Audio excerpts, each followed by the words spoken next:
आज के पाठ में अष्टाध्यायी के प्रथम अध्याय के प्रथम पाद का 63वें नंबर का सूत्र पढ़ेंगे। अचोन्त्यादि टी, यह संज्ञा सूत्र है। टी संज्ञा करता है। इससे पहले के सिद्धियों में आप इस संज्ञा से परिचित हो चुके हैं। अचोन्त्यादि टी पदच्छेद विभक्ति, अचः षष्ठी का एक वचन, अंत्यादि प्रथमा का एक वचन, टी प्रथमा का एक वचन। अचः में जो षष्ठी का एक वचन है वह यहाँ पर निर्धारण में षष्ठी है। यतश्च निर्धारणम सूत्र से निर्धारण में षष्ठी विभक्ति हुआ करती है। उसके पश्चात शब्द है अंत्य। अन्ते भवः अन्त्यः, अन्ते भवः अन्त्यः। दिगादिभ्यो यत सूत्र से यत प्रत्यय होकर के शब्द सिद्ध होगा। पुनः अन्त्यः आदि यस्य तत् अन्त्यादि।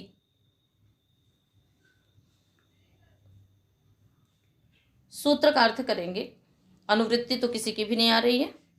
सूत्र का अर्थ करेंगे।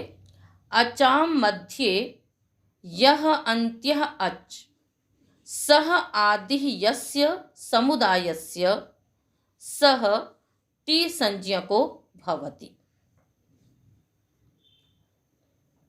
अचः षष्ठी का एक वचन है, किंतु निर्धारण में षष्ठी होने के कारण से निर्धारण बहुतों में से होता है। अतः पहले हम निर्धारण वाक्य बनाएंगे। निर्धारण वाक्य बनेगा अचाम मध्ये यह अन्त्यः अच। अचाम मध्ये यह अन्त्यः अच सह आदि यस्य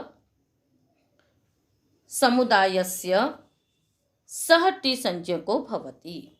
अचों के मध्य में जो अंत्य अच, अचों के मध्य में जो अंत्य अच, वह अंत्य अच आदि में है जिस समुदाय के, उस समुदाय की टी संज्ञा होती है। किसी भी पद में अनेक अच हो सकते हैं, एक से अधिक हो ही सकते हैं। तो मान लीजिए किसी भी पद में अनेक अच है, ठीक है, और यदि अनेक नहीं भी है तो वही आदि और अंत्य भी होता है अद्यंत वदेकस्मिन के कारण से। फिर वह जो अच है वह अनेक अच है, उन अचों में जो अंत्य अच, उन अचों में जो अंत्य अच, और वह अंत्य अच आदि में है जिस समुदाय के, किस समुदाय के हो सकता है, हल रूप, क्योंकि अच तो अंत्य हो गया।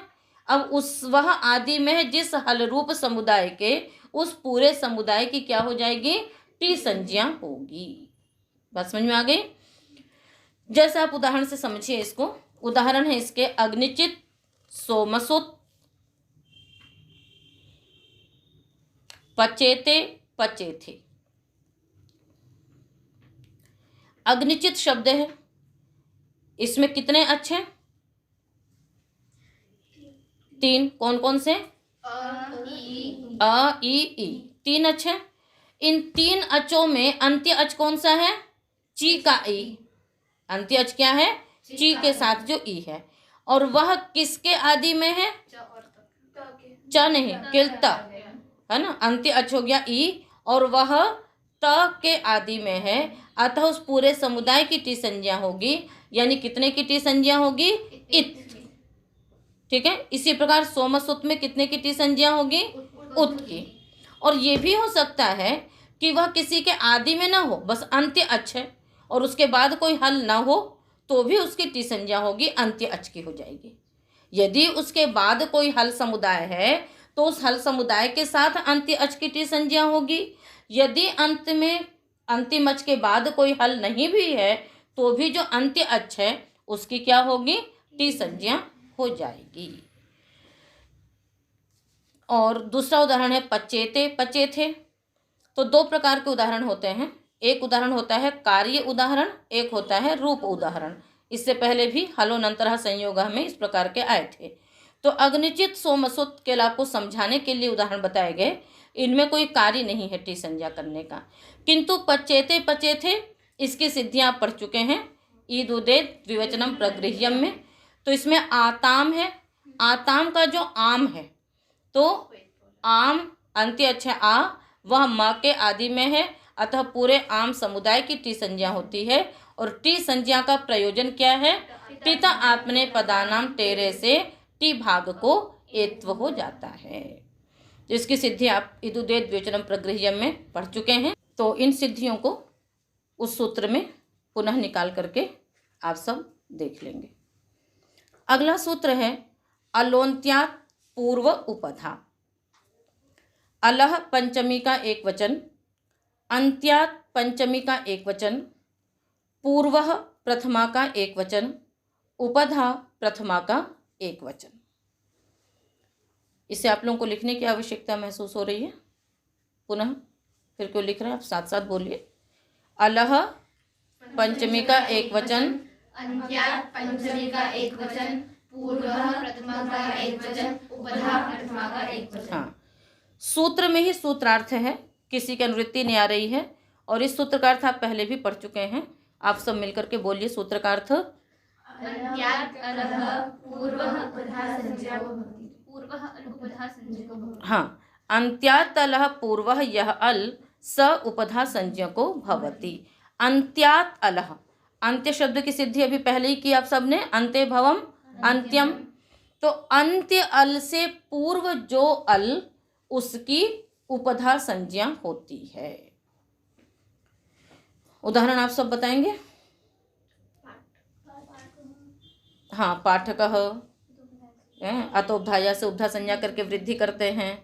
और भेदता, छेदता, पुगंत लघु उपधस्य च से इसमें लघु उपधा को क्या करते हैं?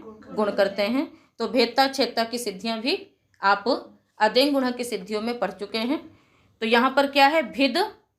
तो भिद यह जो है, इसमें अंत्य अल है द, उससे पूर्व अल है ई, उसकी उपधा संज्ञा है।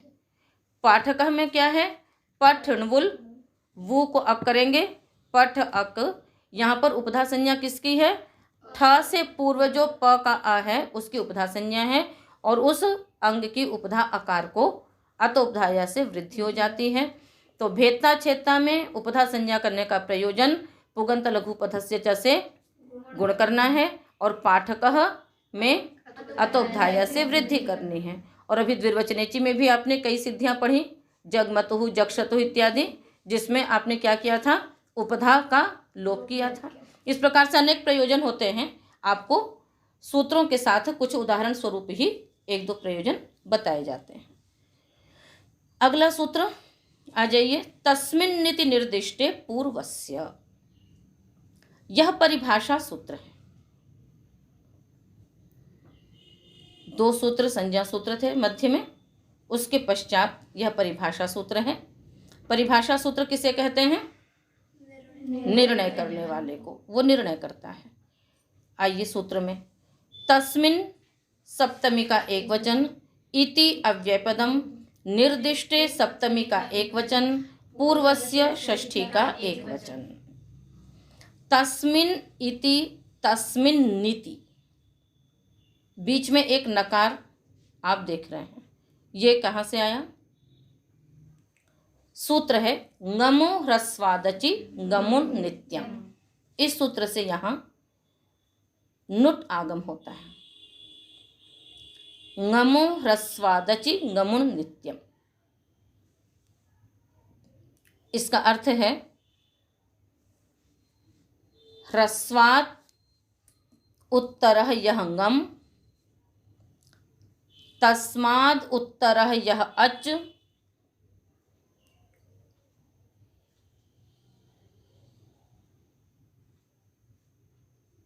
ह्रस्वाद् उत्तरः यह ngम, तस्माद् उत्तरः यह अच, तस्य ngमुट् आगमो भवति।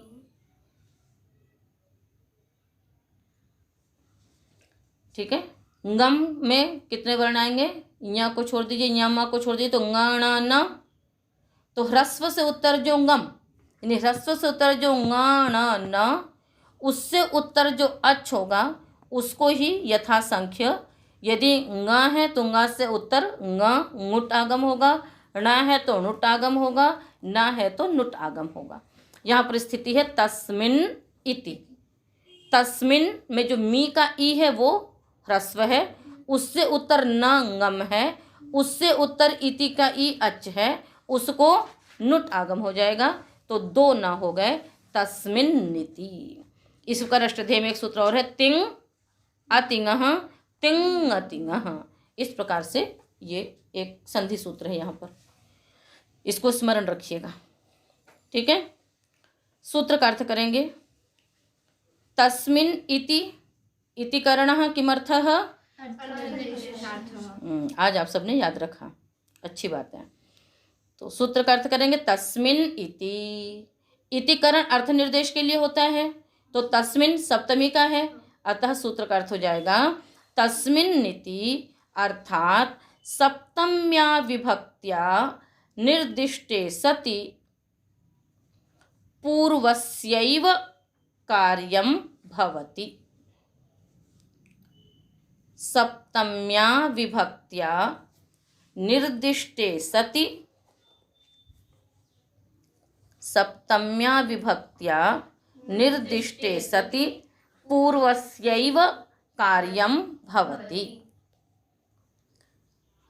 सूत्र में जहाँ भी सप्तमी विभक्ति से निर्देश किया गया हो, उससे पूर्व को, और वो पूर्व भी कैसा, अव्यवहित पूर्व को कार्य होता है, ठीक है। तो तस्मिन से हम यहाँ पर क्या लेंगे, इति से अर्थ ग्रहण कर लेंगे, तो तस्मिन से हम सप्तमी अर्थ लेंगे। बात समझ में आ गई। तो अब देखिए, आप लोग जो सूत्र का अर्थ करते हैं ना, हम लोग कहीं पर सप्तमी है तो हम क्या अर्थ कर देते हैं, अच के परे रहते, हल परे हो तो ये परे हो तो पूर्व को कार्य करते हैं, यही होता है ना, कि जहाँ सप्तमी से निर्दिष्ट होता है उससे पूर्व को कार्य करते हैं, यही करते हैं। तो ये कहाँ से अर्थ बन जाता है, ये इस सूत्र से बनता है। जैसे षष्ठी से निर्देश है जिन भी स्थानों में, सूत्रों में, वहाँ हम क्या अर्थ कर देते हैं, स्थाने। वो स्थाने अर्थ कहाँ से आता है, षष्ठी स्थाने योगा से आता है, ठीक है। इसी प्रकार जो ये अर्थ होता है कि इसके परे रहते पूर्व को कार्य होता है, ये अर्थ कहाँ से आता है, इस सूत्र से आता है। कि सूत्र में सप्तमी तो कह दिया, अब अच परे रहते कार्य होगा, यानी उससे पूर्व को कार्य होगा।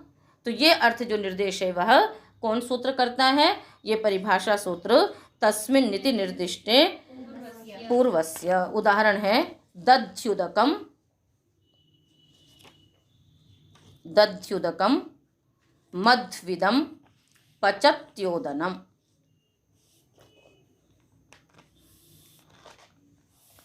दध्युदकम, तो दधि उदकम, इको यणचि सूत्र लगाएंगे, इकः षष्ठी यण प्रथमा अचि सप्तमी, इकः षष्ठी स्थाने योगा, इकः स्थाने अचि परतः तस्मिन् निर्दिष्टे पूर्वस्य के कारण से, और उससे पूर्व को कार्य होगा, यानी बीच में किसी अन्य का व्यवधान नहीं होना चाहिए।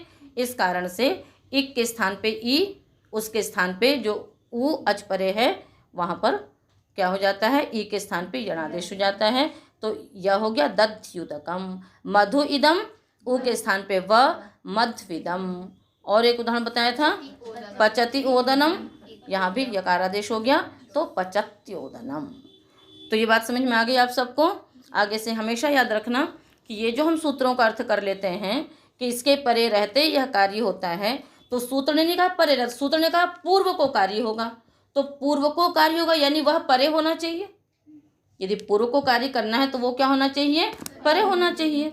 इस कारण से सर्वत्र जहाँ भी सप्तमी है, यदि निमित्त सप्तमी है तो निमित्त अर्थ होगा, विषय सप्तमी तो विषय होगा।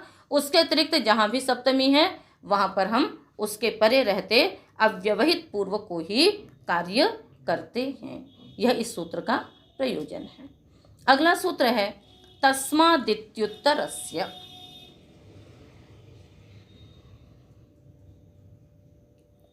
तस्मात् पंचमी का एक वचन, इति अव्ययपदम, उत्तरस्य षष्ठी का एक वचन। तस्मात् इति, इति यहाँ पर भी अर्थ निर्देशार्थ, तस्मात् कहाँ का रूप है, पंचमी का है, अतः यहाँ पर अर्थ हो जाएगा। इस सूत्र में तस्मिन् इति निर्दिष्टे पूर्वस्य से निर्दिष्टे की अनुवृत्ति आएगी, जो कि एक छाछड़ तक जाएगी। सूत्र का अर्थ करेंगे। पंचम्या विभक्त्या निर्दिष्टे सति उत्तरस्यैव कार्यम भवति। इति का अर्थ हो गया पंचमी विभक्ति। तो पंचम्या विभक्त्या निर्दिष्टे सति उत्तरस्यैव कार्यम भवति। किसी भी सूत्र में यदि पंचमी से निर्देश किया गया है तो वह उत्तर को ही कार्य होगा। ठीक है ना। अब कहीं कहीं पर क्या है, सप्तमी भी और पंचमी भी है, अतः फिर सप्तमी होने के कारण से पूर्व को होगा और पंचमी होने के कारण से उत्तर को होगा, अतः दोनों के स्थान में कार्य होता है। जैसे आद्गुण, आद पंचमी है, अच सप्तमी है, अवर्ण से उत्तर, ठीक है, तो उत्तर को कार्य होना है। अचि परतः पूर्वस्य, तो अवर्ण से उत्तर अच परे रहते तो दोनों के स्थान पे हो गया, पूर्व और पर दोनों के स्थान में कार्य हो जाता है। तो जहाँ दोनों है वहाँ तो दोनों सूत्र लग जाएंगे, और वैसे यहाँ पर क्या होगा, जहाँ केवल पंचमी है वहाँ पर उससे उत्तर को कार्य होगा। तो अनेक स्थानों पर आपने इस प्रकार से अर्थ किए हैं कि उससे उत्तर करते हैं कि नहीं करते हैं, तो इसी प्रकार से उससे उत्तर यह कार्य होता है। उदाहरण देखिए, आसीनः द्वीपम समीपम अंतरीपम ओदनम पचति।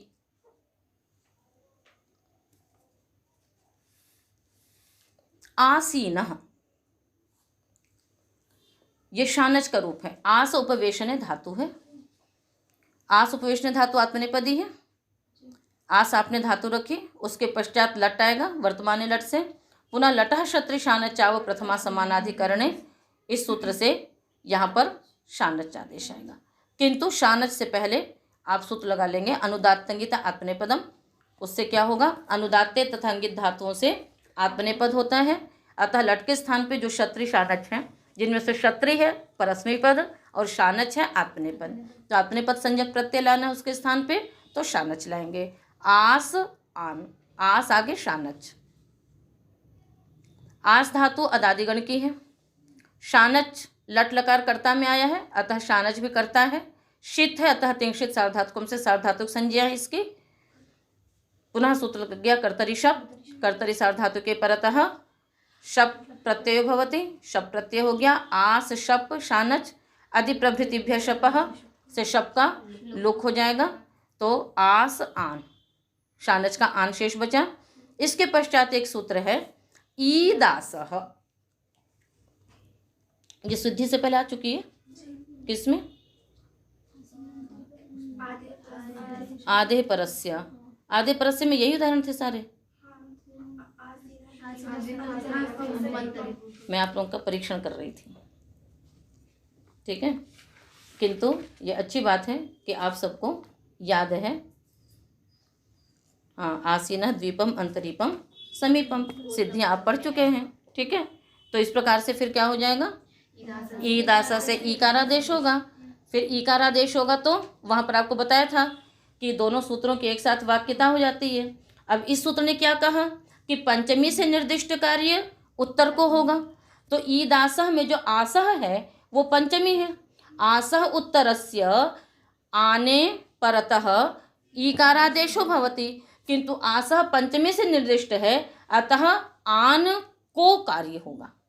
और फिर पर को कहा हुआ कार्य, परस्य उच्यमानम कार्यम आदेः अलस्य स्थाने भवति। पर को कहा हुआ कार्य आदि अल के स्थान पे होगा, तो पूरे आन को न हो करके आ को हो जाएगा, तो क्या हो जाएगा, आस ई आसीन आसीनः। द्वीपम अंतरीपम में क्या मुख्य सूत्र है, विग्रह क्या है द्वीपम अंतरीपम समीपम का, द्विर्गतः आपः यस्मिन् तत् द्वीपम, अंतर्गतः आपो यस्मिन् तद् अंतरीपम, संगतः आपः यस्मिन् तत् समीपम। तो क्या सूत्र है मुख्य सूत्र, द्व्यंतर उपसर्गे भ्योप ईत, इससे यहाँ पर ईत्व होता है। तो यहाँ पर भी वही है कि अपः द्व्यंतर उपसर्गेभ्यः, ये पंचमी है, तो द्वि अंतर और उपसर्ग से उत्तर अपः ईकारादेशो भवति, तो इससे उत्तर को कार्य होगा। और उत्तर में भी फिर पर को का हुआ कार्य आदेः अलः स्थाने भवति, अतः अ के स्थान पे ईकारादेश होता है। तो द्वीपम अंतरीपम समीपम इस प्रकार से ये उदाहरण बनते हैं। तो ये दोनों सूत्र एक साथ मिल करके कार्य करते हैं कि तस्मात् द्वितीयतरस्य ने तो ये कह दिया कि पंचमी से निर्दिष्ट कार्य उत्तर को होगा, तो फिर उत्तर में सबके स्थान पे होने लगा, तो सबके स्थान में ना हो करके आदि अल के स्थान में होता है। ठीक है, तो इस प्रकार से यह सूत्र है तस्मात् द्वितीयोत्तरस्य। हाँ, अभी बता रहे हैं। ओदनम पचति, ओदनम पचति, ओदन पकाता है। यहाँ पर ओदनम है अतिगंत, पचति तिङंत, ये स्वर का सूत्र है। उदाहरण है तिंग तिंग सूत्र लगेगा। अष्टम अध्याय के प्रथम पाठ का सूत्र है तिंग तिंग। इसके ऊपर अनुदात्तम च का अधिकार चलता है। ये निघात प्रकरण है। इसे क्या कहते हैं? निघात प्रकरण। निघात का तात्पर्य होता है कि जिसमें सभी पद को अनुदात्त हो जावे। वैसे अन्य पदों में क्या होता है, कोई एक उदात्त होता है, शेष अनुदात्त होते हैं, एक स्वरित होता है, शेष अनुदात्त होते हैं। पर इन सूत्रों से क्या होता है कि पूरा ही पद अनुदात्त हो जाता है। तो जिसमें सभी अनुदात्त होते हैं उसे निघात कहते हैं। तो अतिङः पंचमी, तिङ प्रथमा। अनुदात्तम की अनुवृत्ति आ रही है, पदात् पदस्य का भी अधिकार चल रहा है। सूत्र का अर्थ होगा अतिङः पदात् उत्तरस्य तिङ पदस्य सर्वम अनुदात्तम भवति। अतिङः पदात्, अतिङः पंचमी है, पदात् का विशेषण बना। अतिङ पद से, अब ये पंचमी से निर्दिष्ट है तो क्या अर्थ हो जाएगा? अतिङ पद से उत्तर तिङ पद को सर्वानुदात्त होता है, यानी सभी को निघात होता है। अतिङ है ओदनम, उससे उत्तर क्या है? पचति, तिङंत है। इस पूरे तिङंत पदों को क्या हो जाएगा? निघात हो जाएगा। निघात का तात्पर्य क्या है? सभी को अनुदात्त होगा। तो पचति तीनों ही अनुदात्त है। तो इस प्रकार से ये तस्मात् द्वितीयोत्तरस्य जो परिभाषा सूत्र था वो आपका पूर्ण हुआ। इसके पश्चात आगे भी अभी कुछ परिभाषा सूत्र ही हैं जो आगे के पाठ में पढ़ेंगे।